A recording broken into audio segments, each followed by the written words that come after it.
Hello, everyone. Welcome back to Fluent English Power channel. I'm Luna, and today is a very special day. We are celebrating India's 77th Republic Day. And I'm Mason. Happy Republic Day to all our viewers in India and around the world. Luna, I have to admit, I love this holiday. The music, the colors, and especially the food, it's amazing. But as an English learner, sometimes it's hard to explain why we celebrate it. That is exactly why we are here today. We want to help you talk about this historic day in simple, beautiful English. Whether you are describing the parade to a foreign friend or writing an essay for school, we've got you covered.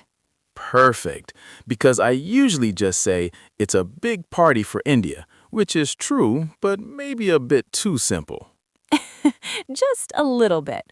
We are going to dive into words like constitution, sovereign, and heritage. But before we get into the history books, we have a small request for our community. Yes, if you are proud to be learning English with us, please hit that like button. It really helps our channel reach more students. And if you want to become part of our family, click subscribe and turn on the notifications. We help you power up your English every single week. Okay, Luna, let's start with the big word, republic. We call it Republic Day, but what does that actually mean in English? Great question. In a republic, the power belongs to the people and their elected representatives. It means the country doesn't have a king or a queen. Instead, we have a president. Ah, so it's about self-governance. Exactly. On January 26, 1950, India's constitution came into effect. The constitution is like a rule book for the country. It is the longest written constitution in the world. Wow, I knew it was long, but the longest in the world, that's a great fact to share in English. So we use the word adopted. We can say, India adopted its constitution in 1950. Spot on, Mason. And the man often called the father of the Indian Constitution is Dr. B.R. Ambedkar. He and his team worked tirelessly to draft this document. To draft means to write the first version of a very important paper. I remember learning that in school. It took them nearly 3 years. Talk about dedication. It truly was. And that leads us to the word sovereign. On this day, India officially became a sovereign, democratic republic. Sovereign means a country that has the power to govern itself without outside interference. Sovereign. That's a fancy word. I'll try to use that today. India is a sovereign nation. It sounds very powerful. It is. It's a word of pride. Now, Mason, when you think of Republic Day, what is the first thing that pops into your head? The parade. Every year I wake up, a bit late because I'm a now owl, and turn on the TV to watch the grand parade at Kartavya Path in New Delhi. The soldiers marching in unison is incredible. In unison is a beautiful phrase. It means moving or speaking at exactly the same time. When the soldiers march, they look like one single machine. It shows discipline and strength. And the tableau, those big decorated trucks that show different states, my favorite is always the one with the traditional dancers. How do we describe those in English? We can call them floats or tableaux. They represent India's cultural diversity. You can say the parade showcases the rich heritage of different Indian states. Rich heritage. I like that. It sounds much better than saying cool old stuff. Giggling, definitely. Heritage refers to the traditions, languages, and monuments that are passed down through generations. Republic Day is a celebration of that heritage. I also love the fly past, when the jets fly over and leave trails of saffron, white, and green smoke in the sky. It gives me goosebumps. Goosebumps. That's when your hair stands up because you're feeling a strong emotion like pride or excitement. Every time I see the tricolor, our national flag, flying high, I feel that same way. The tricolor, saffron for courage, white for peace, and green for prosperity. And let's not forget the Ashoka chakra in the middle. You've really done your homework, Mason. We often use the word patriotic to describe these feelings. A patriot is someone who loves and supports their country. I am definitely feeling patriotic today. But Luna, I have a question. We also have Independence Day in August. Sometimes learners get confused between the two. How do we explain the difference simply? That's a very important point. Independence Day, August 15th, is when India became free from British rule. It's like a birthday. But Republic Day, January 26th, is when we established our laws and became a republic. It's like the day we signed a contract to be a democracy. That's a perfect way to remember it. Independence is the freedom, and republic is the law and structure. Exactly. Now, after the parade, many people celebrate locally. They have flag-hoisting ceremonies in their neighborhoods or schools. I remember my school days. We used to sing the national anthem, and then we would get sweets, usually ladus. I think I was only there for the ladus, to be honest. Hey, food is a big part of festivities. In English, festivities means the activities and celebrations associated with a holiday. Well, the festivities in my house usually involve a big lunch. But before we get to the food, I want to learn how to wish someone a happy Republic Day in a more advanced way. Sure, you can say, wishing you a very happy Republic Day. Let's celebrate the spirit of a united India. Or, may the glory of Republic Day be with us forever. The spirit of a united India. That sounds very inspiring. Spirit of a united India. You know, Luna, hearing those words makes me realize that Republic Day isn't just about the past. It's about how we live today. But sometimes when I talk to my friends, I struggle to explain the fundamental rights our Constitution gives us. That is a very important topic, Mason.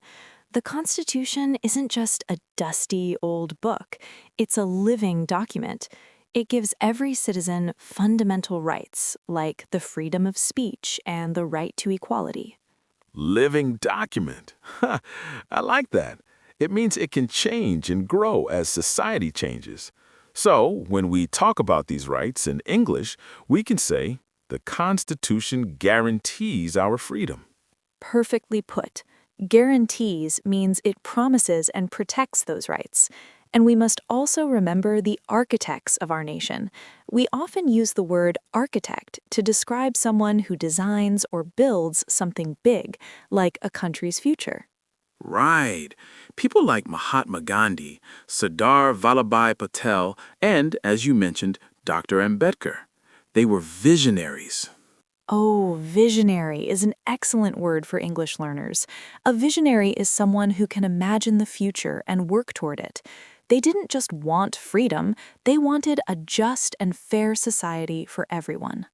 Just and fair. Simple, but powerful. You know, Luna, after the big parade on the 26th, there is another ceremony a few days later that I think is even more beautiful. It's called the Beating Retreat. I agree. The Beating Retreat ceremony on January 29th marks the culmination of the Republic Day celebrations. Culmination means the final point or the end of an event. It's held at Vijay Chowk, and when the sun starts to set and the military bands play the martial music, it feels very solemn. Solemn, that's a great vocabulary word. It means serious and deeply formal. It's not a party mood, it's a respectful mood. The bands play beautiful tunes like Sare Jahan Se Acha, and at the end, the national flag is lowered with full honor. I always tell my friends, you have to watch it. The lighting of the Rashtrapati Bhavan is breathtaking. Breathtaking is a wonderful adjective to describe something so beautiful it takes your breath away. It's much better than just saying very pretty. I'm learning so many better words today. No more very pretty or cool stuff for me. From now on, it's breathtaking and visionary. But Luna, Republic Day is also about the Gallantry Awards, right? Yes, that is a very moving part of the ceremony. The President of India gives away the Ashoka Chakra and Kirti Chakra to soldiers and even civilians for their exceptional bravery. We can use the word valor here, can't we? It's a formal word for great courage in the face of danger. Exactly. You can say the awards celebrate the valor of our brave soldiers. It's a way for the nation to say thank you for their sacrifice. Sacrifice. That's a heavy word, but very necessary. It reminds us of our freedom and our laws came at a price. It makes me feel very humbled. Being humbled means feeling a sense of modesty or respect because you realize how much others have done. It's the perfect emotion for this day. You know, Luna, as a night owl, I usually don't like formal things, but Republic Day makes me feel like I'm part of something huge, like I'm a small part of a big unity in diversity. Unity in diversity, that is the most famous phrase to describe India. It means that even though we have different languages, religions, and cultures, we are all bound together as one nation.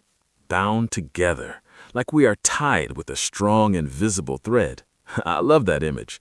So, if I'm talking to a neighbor today, I could say, Republic Day is a reminder of our unity in diversity. Perfect. You sound very eloquent, Mason. Eloquent means someone who speaks clearly, fluently, and persuasively. It's all thanks to Fluent English Power. But wait, we haven't talked about the chief guest. Every year, India invites a world leader to be the guest of honor. It shows our diplomatic ties. Very true. Diplomatic ties refers to the relationships between different countries. By inviting a leader, India shows its global presence and friendship with other nations. It's like saying, hey world, come celebrate with us. In a very formal way, yes. You know, Mason, while the parade and ceremonies are magnificent, the true success of a republic depends on its citizens, specifically the next generation. You mean the youth? I agree. I see so many young people today using social media to talk about social issues and civic sense. It feels like the definition of being patriotic is changing. Exactly. It's not just about waving a flag once a year. It's about contributing to the country's growth. In English, we call this nation building. Every time you help a neighbor, follow traffic rules, or even study hard to become a better professional, you are participating in nation building. Nation building. That makes me feel like I'm holding a brick and helping build a giant house called India. It's a very empowering thought. Empowering. What a great word. It means giving someone the power or confidence to do something.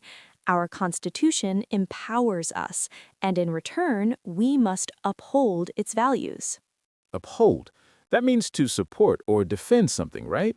Like, we must uphold the truth, or we must uphold the law. Spot on. You're becoming a vocabulary expert today, Mason. So if someone asks you, how do you celebrate Republic Day, and you don't want to just talk about the parade, what would you say? I think I would say I celebrate by reflecting on my responsibilities as a citizen. It's a day to recommit ourselves to the values of justice and liberty.